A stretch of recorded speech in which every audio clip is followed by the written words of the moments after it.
بسم الله. النهارده عباره عن ملاحظات بسيطه على اللي خدناه. الملاحظات منقسمه لمستوى سهل او بسيط، وبعدين مستوى متوسط، وبعدين مستوى ايه بقى؟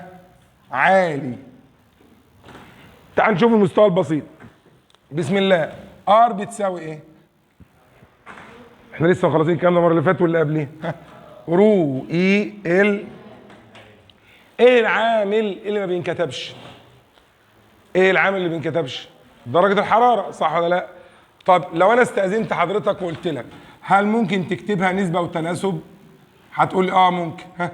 ار واحد على يساوي رو اي 1 على في ال واحد على في ايه 2 على ايه واحد. وهسأل مجموعة من الطلبة اللطاف اللي قدامي، لو حضرتك كتبت هنا يساوي كده، ده صح ولا غلط؟ غلط. كتبت هنا يساوي، غلط. هي في. ليه بقى؟ لأن أصل القانون ار يساوي رو اي في ال في واحد على ايه، ففي فيها ايه؟ في. مفيش يساوي خالص، هي يساوي واحدة بس اللي هي دي. يقول لي بقى الكلام اللي على السبورة ده بنستخدمه امتى؟ عند المقارنة بين سلكين. اسمع، عند المقارنة بين ايه يا ولاد؟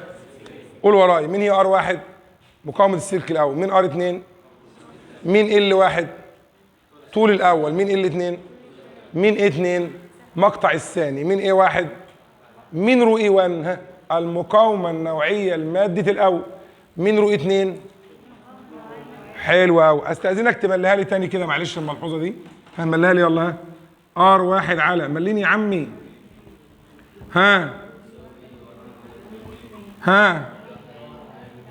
شوف بقى اللي جايه دي بقى.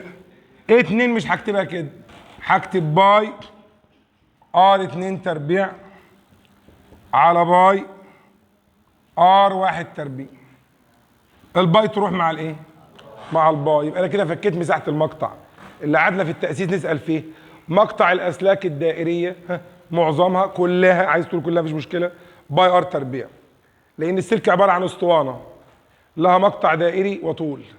مقطع دائري يا اولاد. يبقى الدائري ده ار 2 ايه؟ تربيع على ار 1 ايه؟ خد مساله كده يلا عشان نتدرب عليها. سلكان، سجل، من النحاس. اولا كونه قال من النحاس دي معناها ايه؟ معناها ان المقاومه النوعيه للاول هتساوي المقاومه النوعيه او النسبه بتاعتهم واحد الى ايه؟ الى واحد. ترجمه كلمه ايه؟ اكتب من النحاس. ما هي من النحاس دي يعني من نفس المد، من نفس الايه؟ المد. صلى على الرسول. طول الاول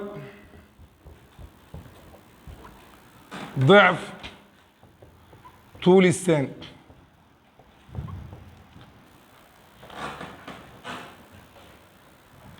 فاصلة نصف قطر الاول يساوي قطر الثاني.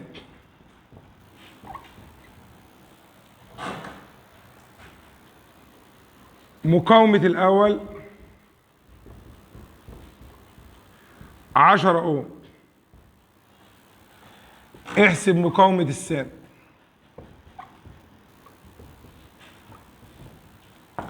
أدي السؤال أهو، نحل ونشتغل على طول. قول لي بقى، هنستخدم الشكل ده اللي فيه مساحة المقطع ولا اللي فيه أنصاف الأقطار؟ طب يلا نترجم اللي هو قاله الأول. قال إيه هو؟ طول الأول ضعف طول الثاني. يبقى الأول إلى الثاني كنسبة 2 إلى إيه؟ فاصلة. مش ترجمة الكلام؟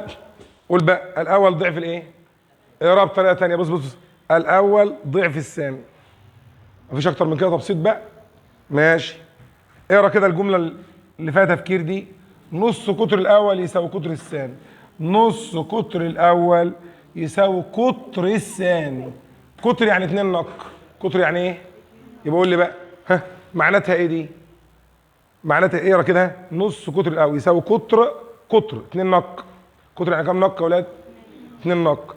إذا ار 2 على ار 1 بكام؟ ار 2 على ار 1 ها ار 2 على ار 1 بواحد على 2.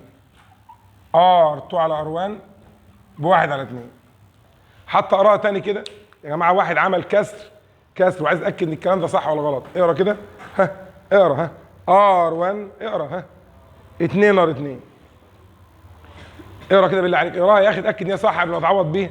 اقرا عشان تتاكد قبل ما تعوض. ها اقرا. ها ار 1 اقرا. ها ضعف ار 2. اقرا كده. اقرا ار 1 ضعف ار 2. مظبوط. اللي فاهم ازاي يتاكد قبل ما يعوض عشان ما يغلطش.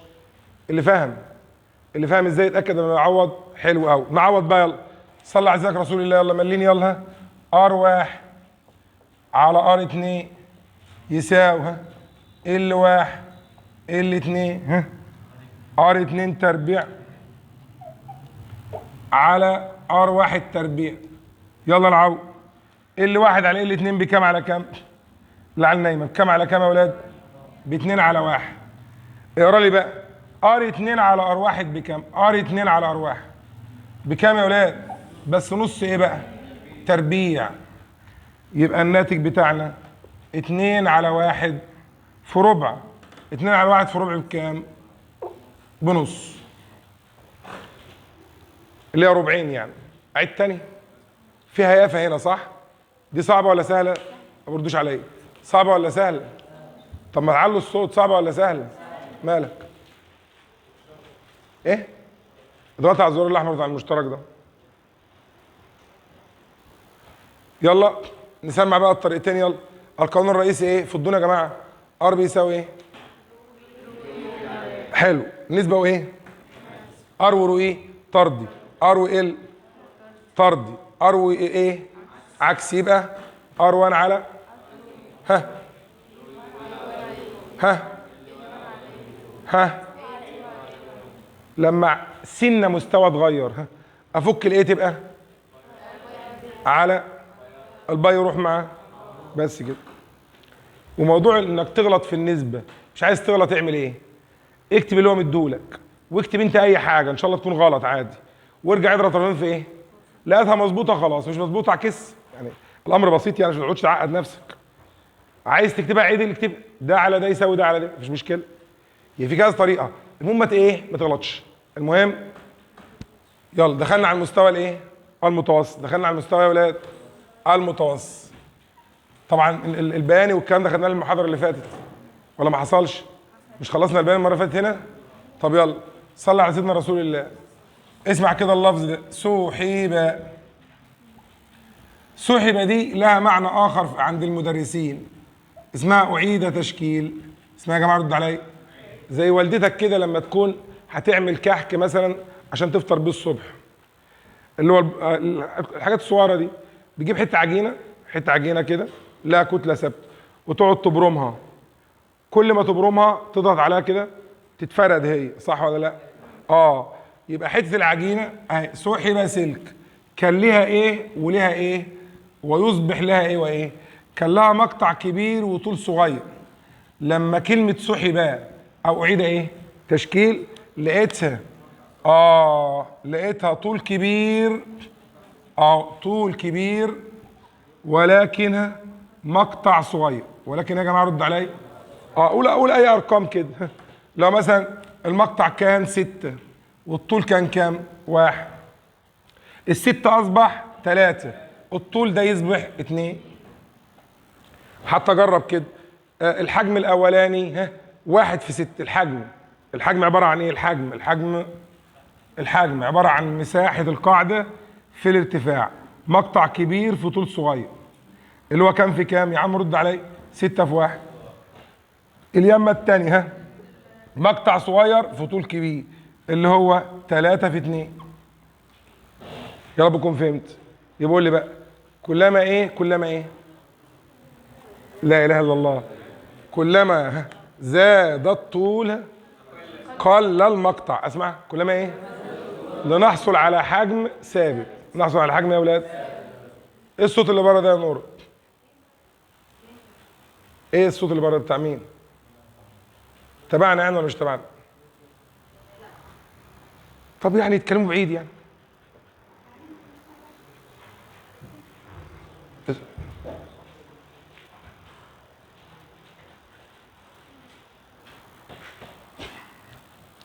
وبالتالي ار طرد مع مين عكس مع مين؟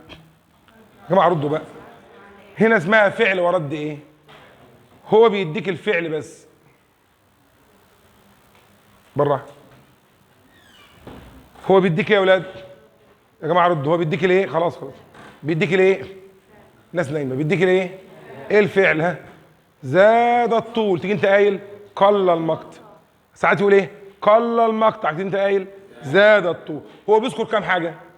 انت بتفهم الثانيه بقى. يبقى لما يقول زاد الطول للضعف ما تستناش بقى تفكر بقى، يبقى المقطع خس الايه؟ سؤال بقى، هل وانا بزود الطول وانقص المقطع نوع الماده بيتغير؟ يبقى هل انا شاغل بالي بالرؤيه ولا الرؤيه مقدار ثابت؟ كلام بسيط. مقام المقام ايه؟ 2 في 2، يبقى المقاومه دي زادت 4 ايه؟ فلما قال لي ايه؟ سحب سلك فزاد طوله للضعف. زاد طوله يا جماعه. المقاومه قبل السحب كانت بكام مثلا؟ كانت بكام مثلا؟ ب10. طب انت مقاومتك زادت كم مره؟ اذا لو طلب منك المقاومه بعد السحب فهي زادت كم مره؟ 4 مرات. يبقى 4 في 10 اللي هي المقاومه الاصليه، يطلع الناتج كام؟ 40. صعب عليك الملحوظه دي؟ سجلها عندك بالتفصيل، هي موجوده في المذكره كل حاجه طبعا. اعيد دي؟ حاضر. الطول زاد للضعف كفعل، رد الفعل يخس الايه؟ النص. لاخر مره. مقام المقام هسال بقى سؤال شفوي.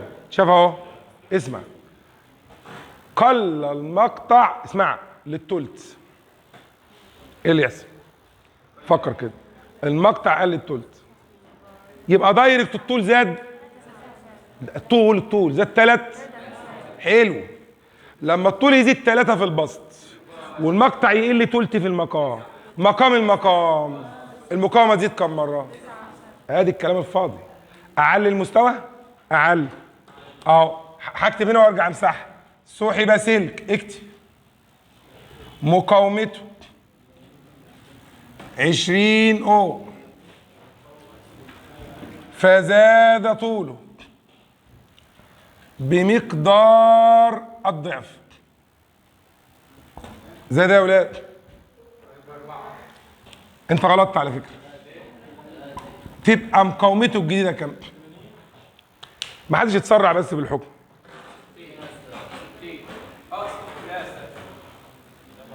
سحب سلك مقاومته 20، ما تتسرعوش. زاد طوله بمقدار الضعف. الحل سهله خالص اهي. في فرق بين كلمه زاد الى، اهدى عليا، في فرق بين كلمه ايه يا اولاد؟ انما نور لو عندك قلم اسمر بديل لي ده بمليه، يعني ده شغال لسه بس بديل لي ده يعني سنه نضيف، سيب اللي فيه ده. زاد طوله بمقدار الضعف. في فرق ان انا اقول زاد الى الضعف وان انا اقول زاد بمقدار الضعف. زاد الى يعني 2. يا عم انا ما بتحبش الفيزياء، الموضوع بسيط اهو. يا عم اللي بتقرا الفيزياء الموضوع بسيط.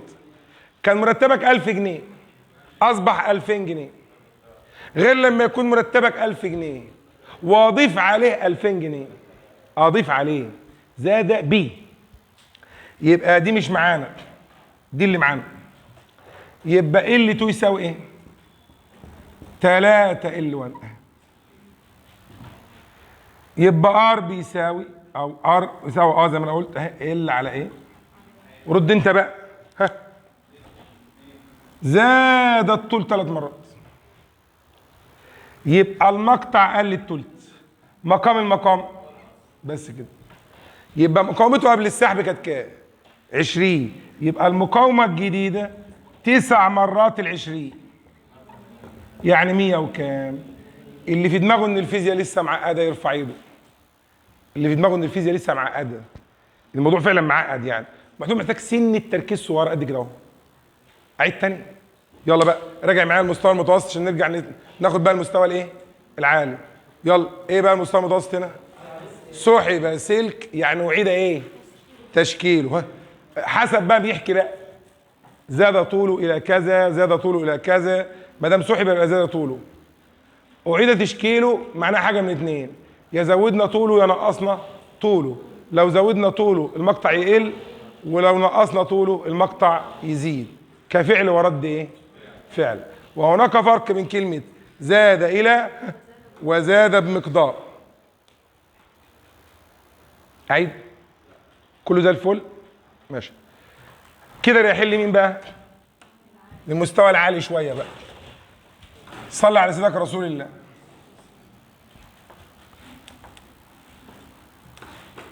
الشباب المحترم الله يبارك لهم هيركزوا معايا في موضوع المستوى العالي ده. ادي ار اهي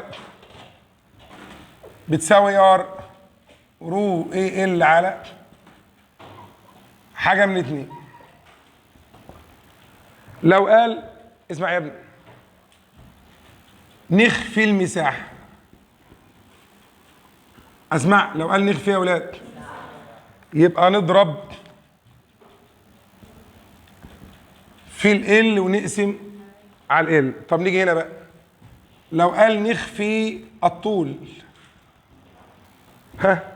يبقى نضرب في الايه ونقسم على الايه.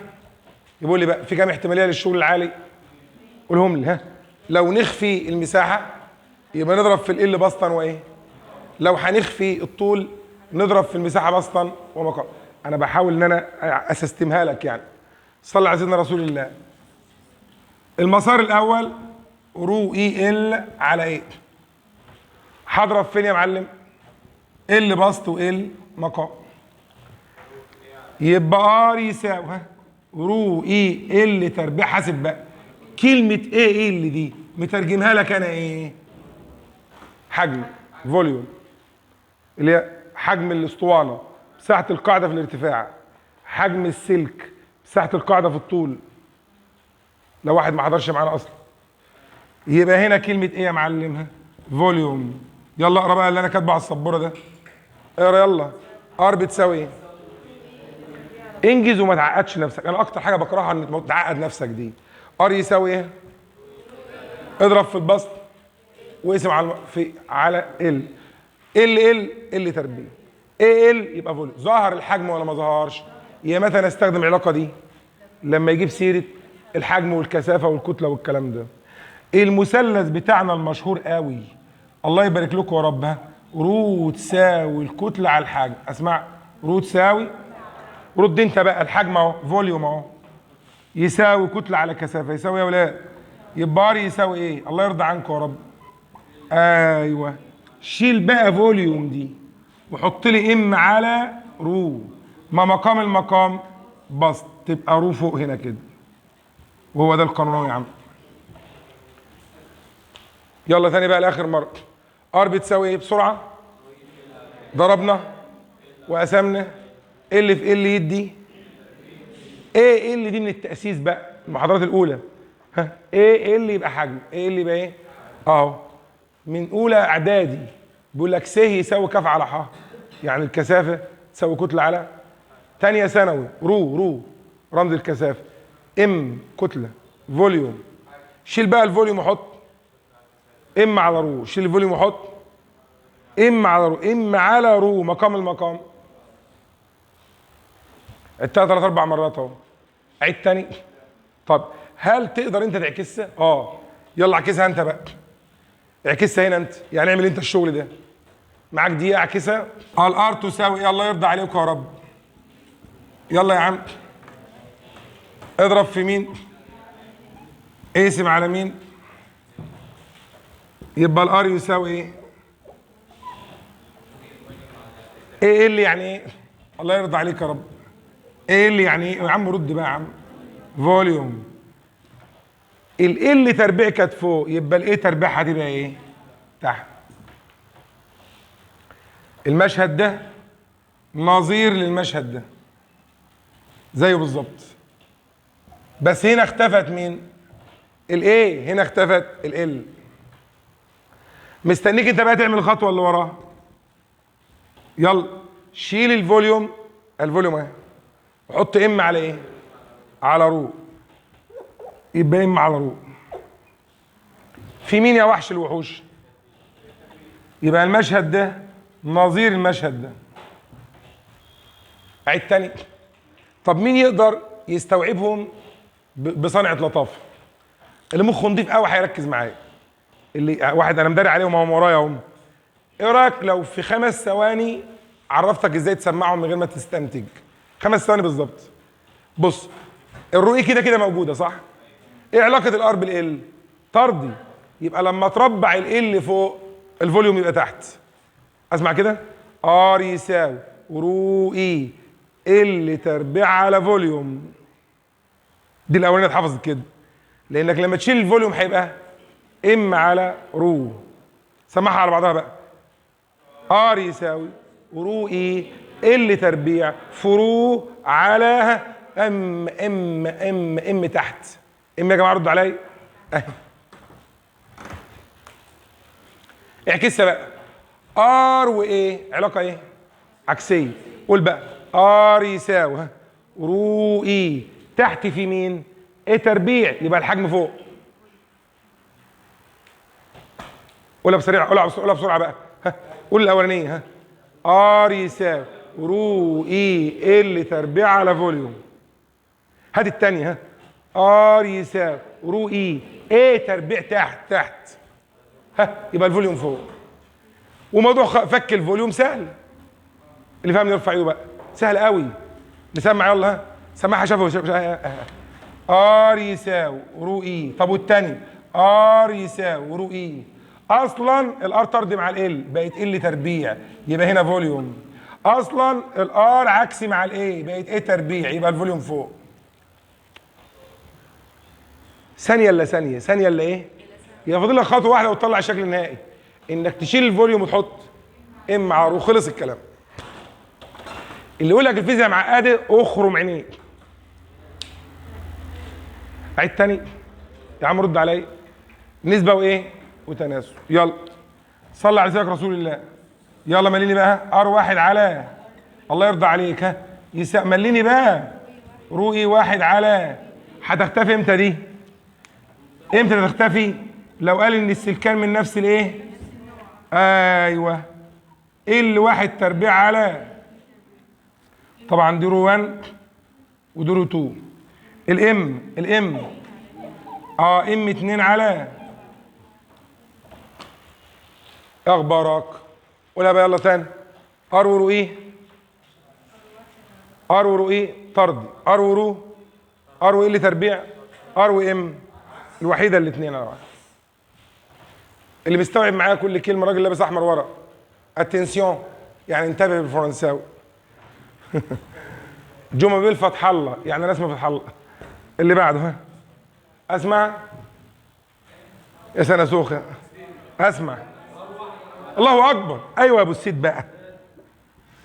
ايوه بقى وريهم يد الشغل يا رؤي 1 على ام 1 في رو 2 في ايه 2 تربيع ايه 1 تربيع. قول لي بقى امتى الاكس يتحط على الحاجات دي؟ امتى الاكس تتحط هنا كده؟ هنا كده. امتى تتحط هنا كده؟ امتى تتشال كده؟ امتى تتشال كده؟ لما يقول سلكان من نفس النوع. لما يقول يا جماعه رد عليا، يبقى لان المقاومه النوعيه والكثافه بيعتمدوا على مين؟ يا جماعه على نوع الماده ودرجه. يبقى كونه يقول سلكان من النحاس معناها الاثنين من نفس الماده. سلكان من الالومنيوم يبقى الاثنين من نفس الماده. يبقى ساعتها لا وجود لمين ولا وجود لمين؟ لا وجود للرؤي ولا وجود للرو، لا وجود للرؤي ولا وجود للرو. عيد تاني. اختم كلامي بكلمه صغيره خالص. اين المستوى المتوسط هنا؟ سحب سلك. يا جماعه ردوا عليا. سحب ايه؟ سؤال للاذكياء بس، لو رديتوا عليا الموضوع انتهى. استاذنكم ملوني اخر حاجه وصلنا لها هنا كده. ار1 على، مليني كده. ايه شرط ان انا اكتب كده؟ يا رب يسعدك. ايه شرط ان انا اكتب كده؟ يا جماعه ردوا لاخر مره. ايه شرط ان انا اكتب كده؟ يبقى هنا كتل واطوال، هنا كتل. اسمع تاني، كتل. صلى على الرسول. السلك لما اتسحب الكتلة قالت ثبت يا سيدي. السلك لما اتسحب الكتلة قالت ثبت. الكتلة قالت ثبت. الكتلة قالت ثبت. يبقى ينفع نطبق القانون ده. هو لما اتسحب طوله زاد للايه؟ للضعف. يعني ال واحد كانت بواحد، ال اتنين كانت الله. يبقى ار اتنين 4 مرات ار واحد. مظبوط. لفيت ورجعت بيك تاني. لفيت ورجعت بيك ايه؟ يلا قول تاني بقى. السلك لما اتسحب الكتله قالت ثبت. يا سيدي اهدي، الرئيس متقال. قول تاني. السلك لما ايه؟ الكتله قالت. والنوع قال ثابت. النوع قال ايه؟ خلاص. النوع قال ثابت يبقى دول مش موجودين. والكتله قالت ثابته يبقى دول برضو مش موجودين. يتفضل الطول. الطول زاد للضعف. الطول يبقى البسط بواحد، المقام الكل يطلع ربع. عيد تاني والنبي. طب دي بقى القرع لما استوى قال للخيار يا ايه؟ يا لوبيا. معروفه زمان دي. القرع لما استوى قال للخيار. والله حلوه والله. القرع لما استوى قال للخيار يا ايه؟ يا لوبيا. قول معايا بقى. بقطع عبد الله الحاجات دي ما تفضحناش. تاني. سلكان من نفس الايه يا اولاد؟ النوع. يبقى نشيل مين؟ رو اي 1 على، ونشيل رو 2 على. يتفضل. عبد الله بيحلم برز بلبن. انا هجيب لك جرس زي بتاع خيال المآتة بتاع زمان يا عبد الله. عارفه؟ بيعمل كده. قول تاني. ار 1 على، لعن نايم، ار 1 على ام 1 على 2 تربيع على حاسب. ها. السلك لما اتسحب قالت له الكتله ثبت. اسمع تاني. السلك لما اتسحب. حلو قوي. اذا اقدر اقول ان ار قبل السحب وار بعد يساوي 2 تربيع على. طب هو لما الطول زاد الضعف المقطع خس. المقطع خس النص، معناها A2 بنص وA1 بواحد. ما هو يا جماعه A1 كان بواحد، A1 كان بايه؟ خس النص، يعني بقى اصبح نص. نص تربيع بكام؟ بربع. اقراها تاني كده. اقراها. R2 4 مرات R1. صح. يبقى عندي كام طريقه للحل؟ 3. قولهم لي. الفعل ورد. الفعل. اسمع. الفعل ورد. الفعل ورد. لو شلت الايه ربع ال. لو شلت ال. قولها بقى. السحب كام طريقه؟ لعن السحب كام طريقه؟ قول. الفعل ورد. اللي ال على ايه؟ لو شلت الايه اشتغل على ال تربيع. لو شلت ال اشتغل على الايه تربيع. واطلع من دماغي. اسمع تاني. سمعها لنفسك تبقى عندك كده. في مسائل السحب يشتغل على مين؟ ايوه مسائل السحب يشتغل على الفعل ورد. عارفين يعني طبعا فعل ورد فعل اللي هو الطول لما يزيد المقطع يقل، المقطع يقل الطول يزيد كده يعني. طب في لمحه ذكاء اقولها ولا اسيبها لكم؟ ليه ما اسيبها لكم احسن؟ بوس. صل على النبي. طب سمعوا السحب تاني كده لاخر مره. ها. يا فعل ورد. اخفي الايه ربع ال. اخفي ال ربع ايه. اسمع. اخفي الايه ربع ايه. اخفي الايه ربع ايه. يبقى كام طريقه للحل؟ مفيش غيرها. عيد تاني. طب وايه اللي خلاك ثبتت بقيه العوامل؟ ما هي سحي بقى، يعني نوع الماده ثابت. يبقى الرو مش موجوده ولا الرو موجود. وكونك اعدت تشكيل، اعاده تشكيل يعني الكتله ثابته. عجينه صلصال، عجينه وبشكلها. يبقى الكتله مقدار ايه؟ بس. اللعب كله في الشكل. والشكل تغييره بيكون في الطول او المساحه او كليهما. صح ولا لا؟ كليهما زي بتاعت السحب اللي عندنا كده. عيد تاني. بالنسبه للذكاء الفذ اللي عايز اصور السبوره الاول قبل ما اقول حته الذكاء دي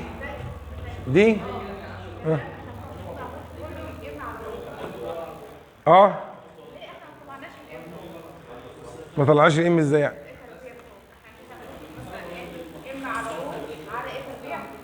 لا هفهمك في الرياضة 2 على 3 على 5. اسمع يالا، حتة رياضة اهي. بقول لها 2، انا مش راضي يكتب رقم. انا اتحسدت ولا ايه؟ صلى على النبي. يا مدام جواهر 2، اختكم بتناقشني في الحتة دي كده. 2 على 3 على 5. 2 على 3 ده اسمه البسط صح؟ اهو. طبعا انا متوقع الناتج يطلع 2 على 15. ف2 على 3 على 5. كملي انت بقى. يبقى 2 على 3 في 5. يبقى الصح ان الثلاثة بس هي اللي تنزل. عشان كده الفوليوم ده مكانه ايه؟ الفوليوم مكانه ام على رو. زي ما الثلاثة بس هي اللي تنزل، ها هنا الرو بس هي اللي تنزل برضه. اقنعتك اهو. اللي فاهمني يرفع ايده بقى. قول بقى 2 على 3 على 5 يبقى 2 على 15. اظن اقنعتك بالرياضه اهو. اقول تاني يا اولاد؟ مستوعبين كل كلمه؟ طيب دي تختلف بقى يا 20 لو انا قلت 2 على 3 على 5. لا دي حاجه تانيه دي، لان الاثنين دي بسط وده كله مقام. كده بقى مقام المقام ايه؟ تطلع 10 على 3. دي حاجه تانيه دي بقى. كلام بسيط بس بيلخبط الناس. قول لي بقى ايه الفرق بين 2 على 3 على 5؟ 2 على 3 دي كلها رقم فالثلاثه تنزل. لكن لما اقول 2 على كبيره اهي 3 على 5 مقام المقام ايه؟ العكس. دي حاجه تانيه دي. اوضح اكتر من كده؟ ابقى اقص لهم دي ريلز اللي هي الفرق بين دي ودي. خلاص؟ اكتب تحت كده استباحه رياضيه. ايوه باللغه بتاعت الدفعه بتاعتكم. حد عايز دي؟ والله الاسم ده صح، استباحه رياضيه. سجاره الصبح. اللي محترم يسكت يا جماعه. شله قسطه مش محتاجه واسطه. اسكتوا. يعني المعلم زغلول، يعني تجار اللحمه الجاموس. صلى على النبي. يلا. العلاقه اللي ظهرت قدامنا جديده النهارده ايه؟ ار بيساوي ايه؟ شنايدر. ار بيساوي خساره ولا نخلى الزمالك ياخد الدوري مره. المهم ار بيساوي يا ولاد. يا لهوي على الدفعه وسنينها السوداء. ار بيساوي ايه؟ يلا مش مشكله مشي. اله امك تجوزك بنت خالتك بالغصبانيه. ار واحد على مين؟ الميل يساوي ايه بقى؟ انا قايل لك ايه الخطوات؟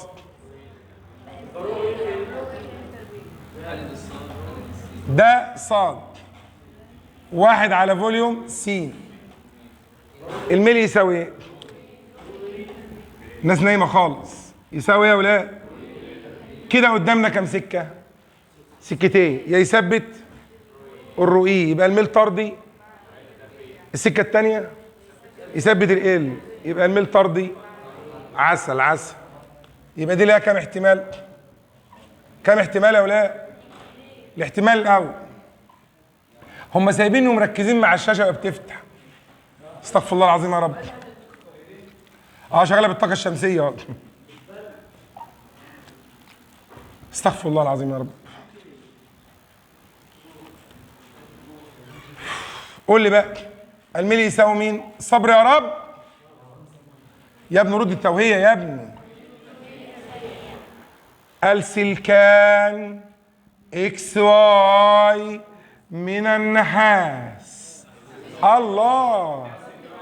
من النحاس يبقى مين ثابت؟ اللهم صل على النبي. ايه دي الحلاوه دي يالا؟ يبقى الميل طرد مع مين؟ يبقى ال طرد مع مين؟ مع جذر الميل. يبقى ال اكس على ال واي يساوي جذر ميل اكس على ميل واي. وما تجيش تقول لي جه منين الجذر عشان ما فرتككش من بعضك. اما الرجاله سايبينه وعمالين يتكلموا على الشاشه نورهان ما ترديش على حد منهم بيكلمك. قول تاني، الملي يساوي ولا لا؟ الملي يساوي يا جماعه لما بتكون جعان حد بيقول لك كل، ولا انت بتبقى عامل زي الاسد بينقض على الفريسه؟ دي معلومه اهي.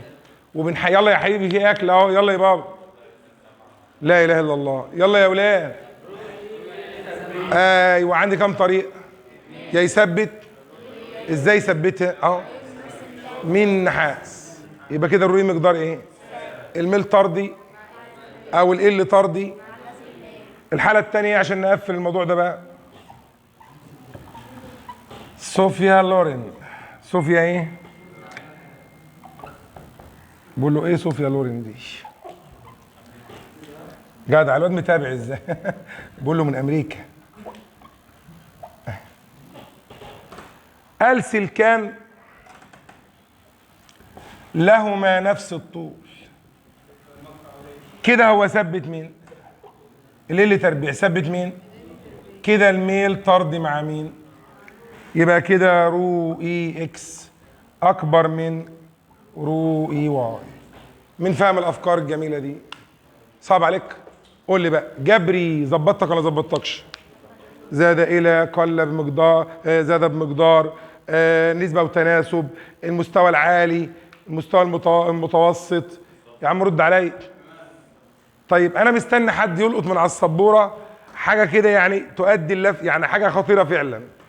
حاجه خطيره هنا كده، هنا اهو، خاصه بالاي 2 تربيع دي. هو انا مش ممكن وانا بكتب الاي 2 تربيع دي الذكاء فين؟ اكتب الانصاف الاكتر، هتبقى R2 تربيع تربيع، والار 1 تربيع تربيع تاني. ما هي في تربيع في القانون وتربيع بره القانون. يبقى كده R2 اس كام؟ 4. طب وتحت هنا اس كام؟ 4 برضه. بلفت نظرك بس. ولا بقى كده كامله؟ يلا ها، R1 على رو اي 1 على ام 1 على رو 2 على R2 اس 4 على R1 اس ايه؟ كده بصراحه مش ناقصك حاجه بنسبه 99%. عيد تاني. بقول له يلا روحهم، جاك ريحه من صفيحه يا راجل. شوف التعب عامل ازاي، هتطير كمان شويه. يلا خلصوا. حد عايز الحته دي ثاني؟ سؤال بقى، هي دي عشان دي ولا دي كمثال؟ قول بيابا، ده علشان دي ولا كمثال للشغل؟ انا مش بقعد احفظك، انا عايزك تبقى انت فاهم. يعني ما تبقاش بقى يعني افرض مثلا جيب ار وال تربيع تقول ما خدناش، ما تجننيش بقى. يبقى الميل يساوي رو اي على فوليوم ساعتها، وتشوف هيثبت مين. يا جماعه انتوا معايا ولا ايه؟ يعني ايه؟ مش اسطمبه ثابته، يعني لا اسطمبه بتتغير، لكن كفكره ثابته. ماشي؟ طلعوا روحي والله. حد عايز يصور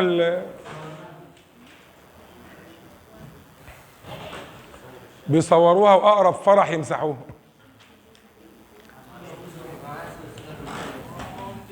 عاملين زي العيال الصغيره اللي بتخش الافراح تاكله مره واثنين وثلاثه، والراجل واقف لهم بالخرزان. انت يا ده لابس ازرق، انت دخلت مرتين لحد دلوقتي. وتفتح جيوبه تلاقي فرخه، حته لحمه، شويه دمعه، سبعين كباب. وكباب صوابع عندكم؟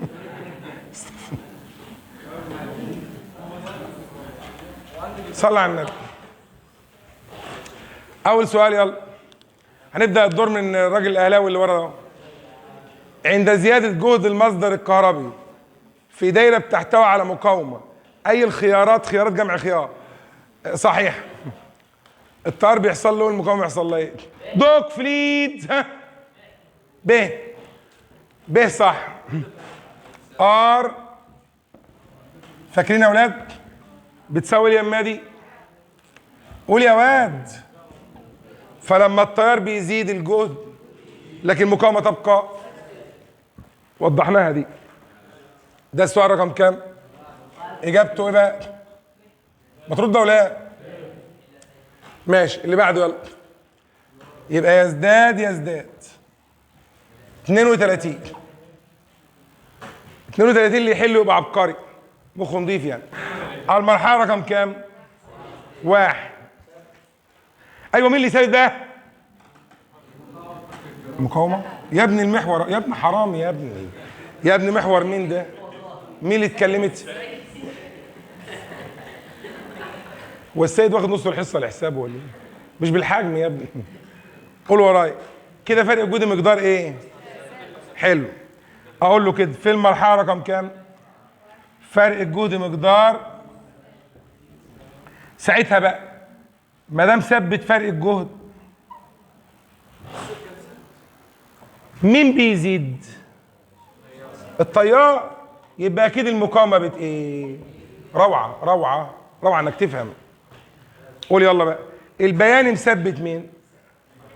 هو اللي مثبته، محور فرق الجهد اهو مثبته. بس مين بيزيد؟ التيار. التيار مثلا لو مثلا 1 2 3 كده وانت ماشي، يبقى التيار بيزيد، يبقى اكيد المقاومه بتقل. نيجي بقى لدي اهي، المرحله دي فيها مين بيزيد مع مين؟ الجهد بيزيد مع التيار، يبقى اكيد ار هنا ايه؟ روعه صح؟ سؤال جميل، لان بيختبر فهمك. بيختبر ايه؟ اللي حضر المره اللي فاتت او يسمع الجزء بتاع المره اللي فاتت، الفيديو بتاع المره اللي فاتت بتاع ار بيساوي في على اي وبعدين رو اي ال على ايه، هيفهم دي. يبقى راجعها المحاضره اللي فاتت. عيد تاني، اكتبها عندك يلا. انتبه الى، بس اكتب دي الاول. طب اكتبها الاول. مرحله 1، مرحله 2، مرحله 3. انت هتسلم على المفتاح ولا ايه؟ ركز. ازيك يا علو؟ عامل ايه؟ الدكتور بتاعنا عامل ايه؟ كان بسم الله ما شاء الله بقى ايه، يقعد هادي كده. لو في حاجه مثلا فاتته ولا بتاع بعد الحصه، تاني حصه اقول الاستاذ دي كذا، يناقشني كده، بس ايه عمره ما قاطعني في الحصه. الله يبارك له يا رب ويحفظه. يلا قول تاني، فرق وجود المقدار يا ولاد ثابت اهي. اي عكسي مع مين؟ مع كده التيار بايه؟ ما تردوا يا جماعه. يبقى المقاومه هاتها بالترتيب بقى. لما المقاومه تقل يبقى التيار يزيد. ده الترتيب الصح، لان قلنا التيار عمره ما يغير المقاومه، عمره ما يغير. قلنا المقاومه هي اللي بتغير التيار، عشان بس لو حد بيسمعني اول مره ولا كده لاخر مره. ها، التيار عمره ما يغير مين؟ لكن تغيير المقاومه. يبقى الترتيب الصح ايه؟ ها، ان المرحله الاولى المقاومه كانت تقل فالتيار زاد. الدليل اهو. المرحله الثانيه مين زاد مع مين؟ يبقى كده هو ثبت مين؟ الدليل ان في واي لو دي لوحدها كده اللي كنا واخدينها المره اللي فاتت. فهمتوا بامانه الله يا جماعه؟ انا والله تقريبا المعلومه بتاعت كذا ايه؟ كذا مره. 33 شحنه كام كولوم؟ اي بيساوي ايه على ايه؟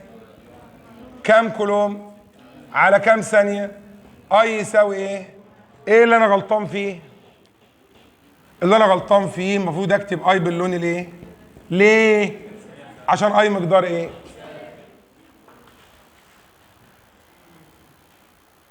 طيب اي بواحد وفرق الجهد بكام؟ يبقى ار بتساوي في على ايه؟ طب ليه عاملهم كلهم ازرق بقى؟ قيم محدده، اسمع قيم. لما فرق الجهد 20 بيكون شدة التيار فتكون المقاومه قيمه محدده، اسمع قيمه ايه؟ يلا. اذا كان فرق الجهد كام؟ وما توفيقي الا ايه؟ بالله. هل عندي اي؟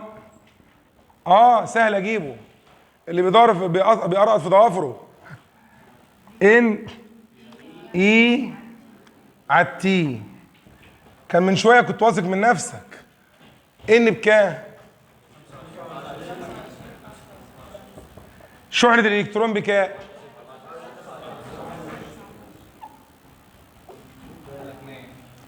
الزمن كام؟ عيد تاني. 35 اخر سؤال النهارده في كتاب نيوتن، وبعدين نحل في المذكره. عايز المقاومه؟ ماشي. في واي نجيب ار، ما هي ار في على ايه؟ 12 على ده ب 2 امبير اهو، يطلع 6 اوم. 6 يا اولاد. 35 مقاومة اومية ار، فرق جهدها 2 وتيارها 2 برضه، تبقى المقاومة كده بكام؟ يا جماعة ردوا عليا، فرق الجهد بكام؟ والتيار بكام؟ زاد التيار بمقدار 6، يعني 2 اصبحت كام؟ ها؟ التيار الجديد اهو زاد بمقدار، وانا علمتكم بمقدار دي، يعني اصبح كام؟ يبقى اكيد فرق الجهد هو كمان يزيد بمقدار كام عشان يصبح كام؟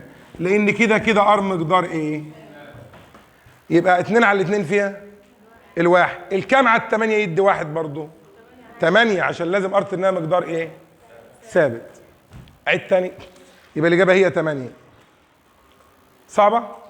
في واحده زميلتكم جايبه لي سؤال من على النت، استاذ بيقول لهم احسب شده التيار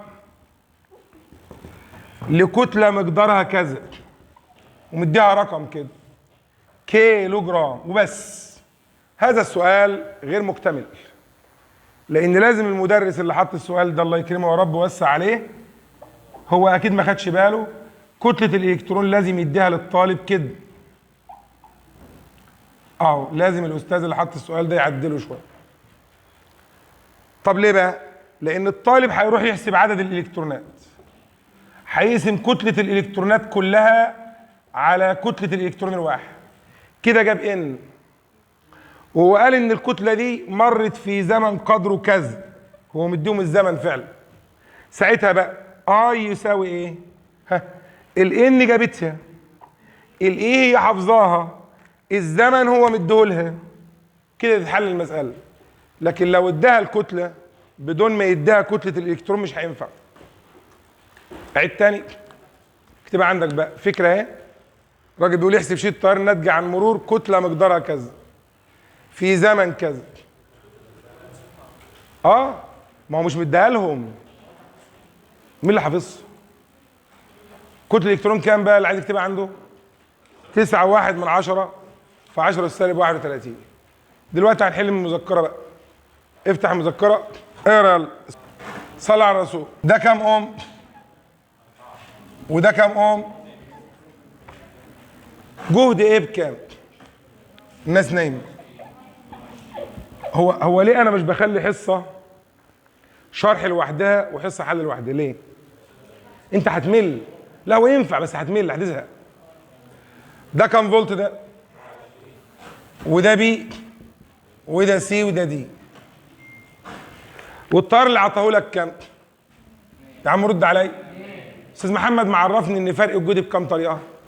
طريقتين، يا جهد ناقص جهد يا تيار في مقاومه. اسمعها، يا جهد ناقص جهد، جهد عالي ناقص جهد واطي. اسمع، جهد عالي ناقص جهد، او اضرب مين في مين؟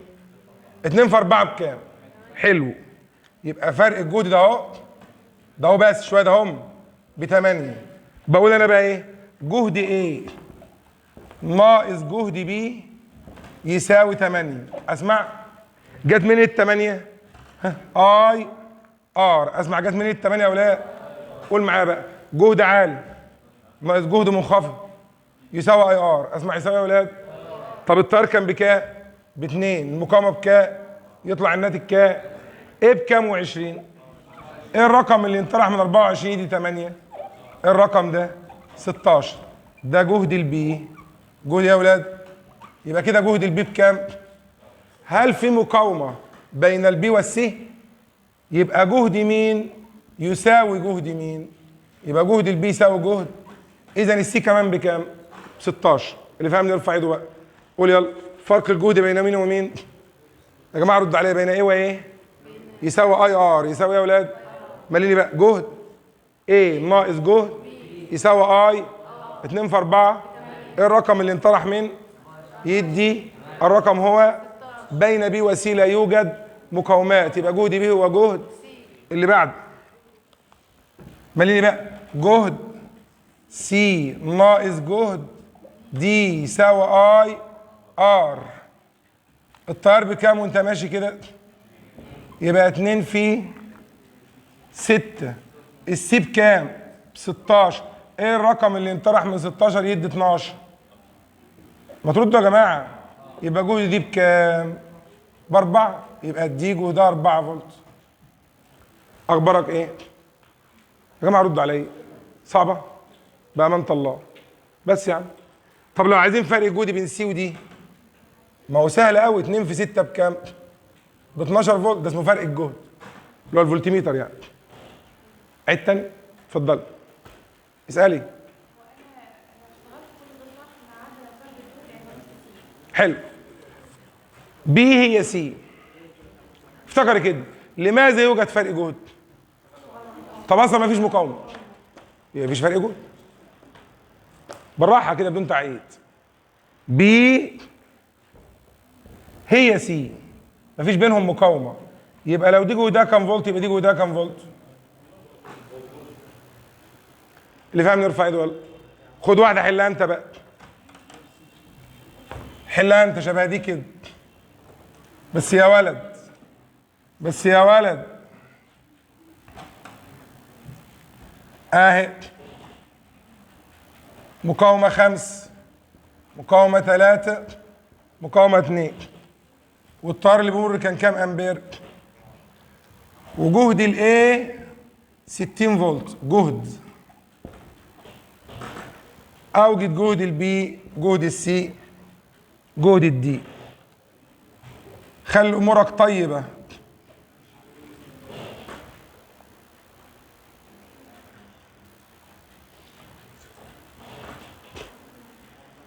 اظن سهله قوي بقى. يلا ردوا. ها ده كام فولت؟ طيب جهد مين ناقص مين؟ مليني. ناقص جهد بي يساوي اي ار. ار ده 4 في 5 ب20. وعندك ده كام؟ ايه الرقم اللي انطرح من 60 يدي 20؟ يبقى جهد البي بكام؟ ب40. يبقى كده جهد البي ب40. طب فرق الجهد بينهم بكام؟ فرق الجهد ب20. حتى اقرا كده، اقرا. 60 ناقص 20 يدي بطريقه ثانيه 60 ناقص 40 يدي. اللي لسه يا جماعه مش فاهم الحاجات دي، انت عارف انا عايز اقول ايه، يدور على ايه ويعمل ايه. فاهم انت؟ المهم جدع. ابو ورده. كم امبير ده يا اولاد؟ 4 امبير. اللي بعده يلا يلا. جهد بي هنا بقى. بي ما بيساويش سي ليه؟ في مقاومه. يبقى جهد بي ناقص جهد سي يساوي اي ار. جهد البي بكام؟ ناقص جهد السي. التيار بكام؟ والمقاومه كام؟ ايه الرقم اللي يطرحوه من 40 يدي 12؟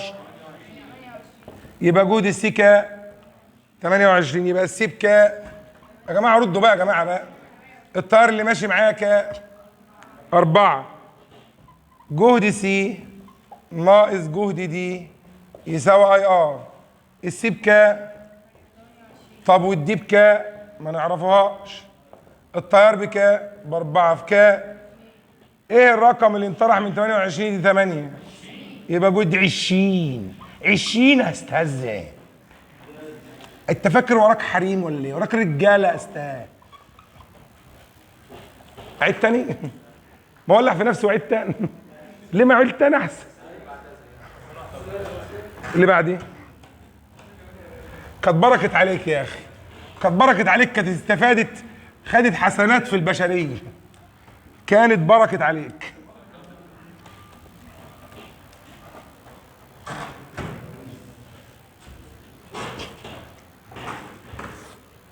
الجماعه اللي شغالين بصوت الخروف بينادي.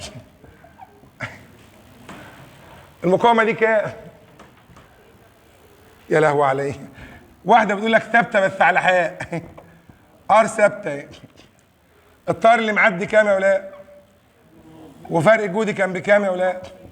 يلا ار بتساوي على ايه يا ولاد؟ 6 على 1 ونص بكام يا ولاد؟ بواحد ايه؟ ببع على صوتك. بع اسمع. مقاوم كام؟ شغلتك على المدفع ايه؟ برورون. ار بكام؟ باربعة. التيار زاد بقى كام؟ يا جماعة التيار زاد بقى كام؟ يبقى فرق الجهد كام؟ 4 في كام؟ بكام؟ بس اعملوا اللي انتوا عايزينه. اهم حاجة ان الار لم تتغير لعدم تغير اي عامل من عواملها، اللي هي طول الموصل ومساحة المقطع ونوع المادة ودرجة الحرارة، عشان انت غلطت في السؤال. عيد تاني يا اولاد، انا قلبي اسود مش شايل حاجة. عيد تاني. الرقص مع الذئاب، اخر سؤال. هو عندكم انتوا رقم كام السؤال اللي جاي ده؟ كام يا اولاد؟ مدام ناهد جلال. بس. البطارية. يا جدع عيب يا جدع.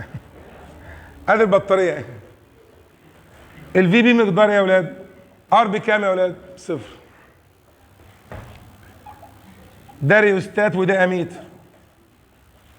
في واحد في المجموعة اللي قبليكم بيقول لي يقاس شدة التيار بجهاز الفولتميتر. انتوا رايكم في الموضوع ده؟ يقاس بجهاز ايه؟ الاميتر. الحمد لله. اولا ما دام الفي بي مقدار ايه؟ يبقى الفرق الجهد مقدار ايه؟ ساعتها بقى مين مع مين علاقة عكسية؟ اللي يقولها ربنا يقبل بخاطره يا رب. هل التيار يغير المقاومة؟ لا لا يا استاذ بقى، ما نرفزناش بقى. التيار عمره ما غير المقاومة، المقاومة هي اللي اتغير. يبقى الريوستات هو المتحكم في شدة. كل ما الريوستات يزيد كل ما التيار يقل. إذا ما علاقة الأميتر أهو بالمقاومة؟ علاقة إيه دي؟ عكسية. لكن لو كنت جبت فولتميتر، فالفولتميتر قراءته ثابت. قراءته يا أولاد لأنها بتقرأ مين؟ مهما تغير شدة أو تغيرت الإيه؟ مش دايما، دي في الحالة دي بس، مش دايما يا جماعة. مش إيه؟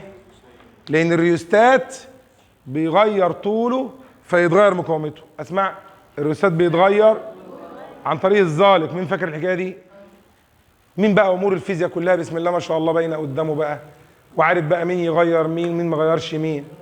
يلا بقى الله يسعدك يا رب. ها، يتغير طول الجزء المشترك. أسمع، فيتغير المقاومة زيادة ونقصانا، فيتغير تبعا لها وبطريقة معاكسة شدة التيار، لأن في بي مقدار إيه؟ يعني فرق جهد مقدار إيه؟ وهذه ليست دائما، مش دايما. والسلام عليكم ورحمة الله وبركاته.